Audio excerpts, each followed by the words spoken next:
salaamaaleykum mbokki Horizon Solidaire TV ñu ngi nuyu ñi nga xam ne ñooy abonné chaîne YouTube yëpp di wax ne tey je me présente, c'est monsieur Ibrahima Ciss, directeur du CPRS de Thilmakha. CPRS nag bu ñu ko waxee mooy centre de promotion et de réinsertion sociale mu dépendre ci ministère de la famille, de l'action sociale et des solidarités. mu am ay pàcc boobu bu njëkk bi mooy la direction régionale de l'action sociale bi nga xam ne moom lañ créé par l'arrêté 020-34 portant organisation et fonctionnement des directions régionales de l'action sociale. mu am beneen pàcc boo xam ne moo ne ci suufam muy le service départemental de l'action sociale bi nga xam ne tey jii bu Tivaouane sunu kilifa madame Yacine Sam madame Thiandoum jiite ko mu ànd ci liggéey bi monsieur Mouhamadou Lamine Diop et Khadim Thioune di leen vraiment nuyu au passage. mu jëm ci nag la nga xam ne mooy les centres de promotion et de réinsertion sociale bi nga xam ne moom laa jiite ci Thilmakha li ko régir mooy l'arrêté 020-33 du 3 août 2005. Donc le CPRS de Thilmakha a été créé par arrêté numéro 029-321 du 29 août 2023 et on a affecté là-bas le personnel qu'on appelle aujourd'hui le directeur du CPRS qui a été nommé par arrêté numéro 0951 du 11 décembre 2023. Donc depuis lors man maa ngi nekk CPRS bi bu Thilmakha. Donc CPRS nag bu ñu ko waxee wala d'abord chaîne bi bu ñu waxee par exemple Horizon Solidaire TV ensemble vers un avenir meilleur mooy bàkk bi moo wax ni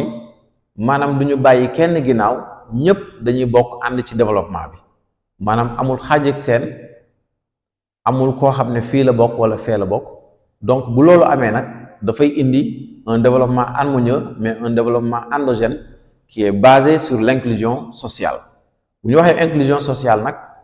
tey jii nii mu jëm ci la nga xam ne mooy les groupes vulnérables wala les personnes handicapées ou bien les personnes vivant avec un handicap yi nga xam ne tey service bi CPRS wala service départemental de l'action sociale ñoom ñoo leen di saytu pour saytu leen nag service boobu noonu mission am buñ ko doon xayma ça tourne autour de 3 volets. Le premier volet, c'est le volet recherche-action qui englobe essentiellement l'étude du milieu basée sur un modèle systémique, mooy la MARP.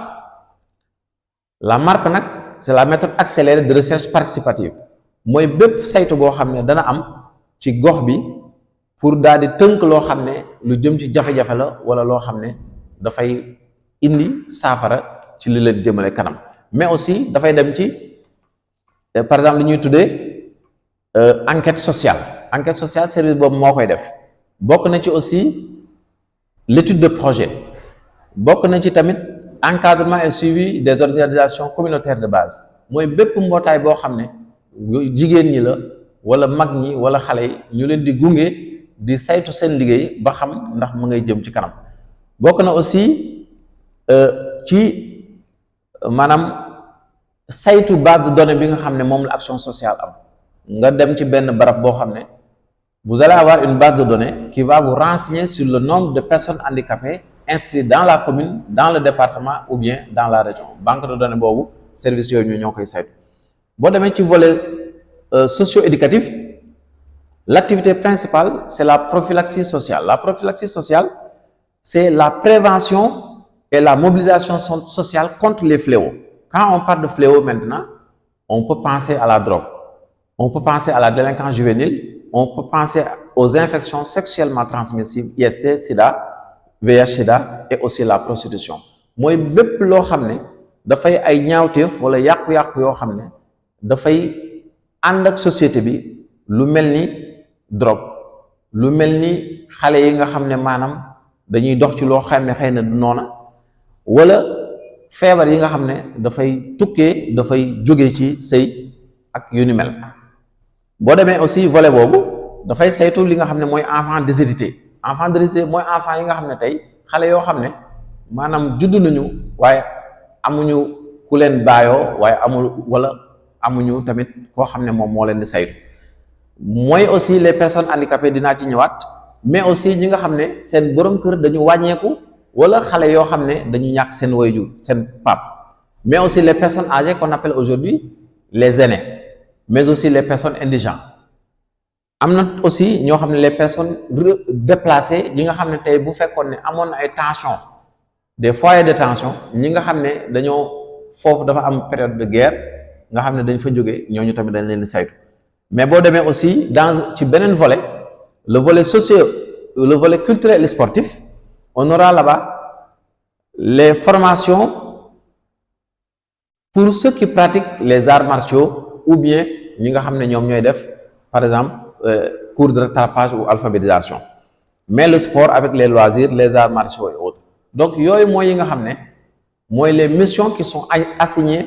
au centre de promotion et de réinsertion sociale sànq am na loo xam ne waxoon naa ko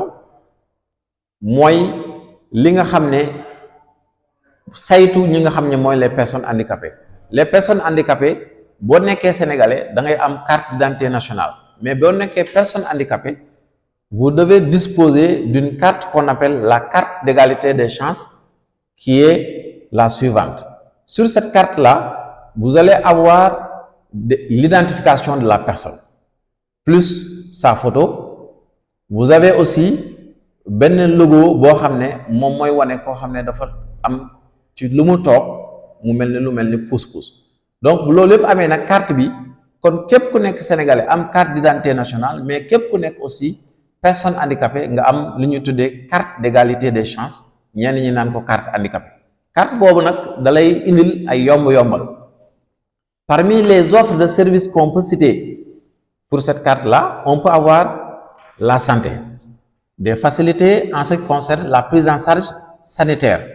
mais aussi la formation, le détenteur ou bien la détentrice de cette carte peut bénéficier d'une bourse d'études. Mais aussi, s'il arrive que mu nekk dans une région comme Dakar, il peut bénéficier d'un transport gratuit au niveau de Dakar Dem Dikk, mais aussi des microcrédits en ce qui concerne le financement. Il y a aussi la réadaptation et on a aussi un programme qu'on appelle la réadaptation à base communautaire mooy képp koo xam ne par exemple tey jii ci wàllu mbootaay yi nga xam ne ñoo nekk ci gox-goxaan yi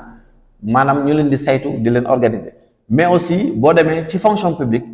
boo amee carte bi fonction publique dafay jagleel 3%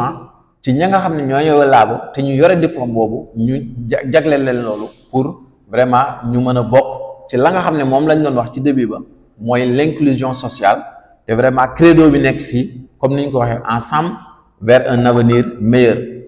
Encore une fois waxoon naa sànq ci offre de service yi wala ci volet yi nga xam ne moom la CPRS yi di saytu te ma wan leen sànq carte handicapé bi ñu bëri gën ko xam carte handicapé mais ñu tuddee ko carte d'égalité des chances pour nga am ko comme sànq wax naa ne boo nekkee sénégalais da ngay am carte d'identité nationale mais boo nekkee woy laago du ne da ngay wax ni woy laago la mais am carte bi mooy tax ñu mën la considérer ci base de données bi nga xam ne mooy la base de données nationale pour nga am ko nag il faut nga am lu ñuy tuddee une visite médicale de déficience boobu da nga koy wutee district sanitaire wala hôpital boo mën a jëm boo mën a dem ñaareel bi mooy da ngay am un certificat de résidence bu la sa mairie bi nga xam ne fa nga dépendre moo la koy defaral soo fay dem da nga yóbbu sa carte d'identité wala extrait xale bi da ngay amaat ñaari photo bu fekkee ne yow ñëwoo ci fi ñuy enrôlé woo mënoo ñëw da ngay am ñaari photo yu leer yoo indi yoo xam ne boo koy photo da ngay tafu foo xam ne fu weex la wala foo xam ne daal photo bi dina leer pour photo bi gën a mën a leer bu ci dooleeku mooy bu fekkee mag nga da ngay indi photocopie carte d'identité nationale photocopie carte d'identité nationale boobu nag bu fekkee ne xale nga extrait de naissance xale bi moom moo koy remplacer waaye bu fekkee ne xale la comme xale dañ koy gunge da nga ciy boole nag photocopie carte d'identité yaayam wala papam wala ki nga xam ne moom moo yore xale boobu bu su boobaa nga dem ci service ya nga xam ne moom laa wax sànq muy service départemental de l'action sociale boo dem ci département rawatina bu Tivaouane gii ñu nekk wala CPRS boo xam ne moom la service boobu boot te mu nekk 6 CPRS yi nga xam ne ñoo nekk ci département Tivaouane lu mel ni CPRS Thilmakha lu mel ni Niakhène lu mel ni CPRS Tivaouane lu mel ni Mboro lu mel ni Taïba Ndiaye ak lu mel ni Noto Guy Jama foofa dem ñu daal di lay enrôler nga daal di am carte boobu nga mën a bénéficier wu ci offre de service yi nga xam ne moom lañ doon lim sànq te direction générale de l'action sociale di ko saytu à travers la direction régionale de l'action sociale mais aussi à travers le service départemental de l'action sociale bi ñu uuf ñu ngi leen di jaajëfal encore une fois di wax ne ñu ngi woon am honneur vraiment di partager ak sunu xarit monsieur Diop ci sunu chaîne Horizon Solidaire ensemble vers un avenir meilleur ñu ngi leen di jaajëfal encore une fois ba beneen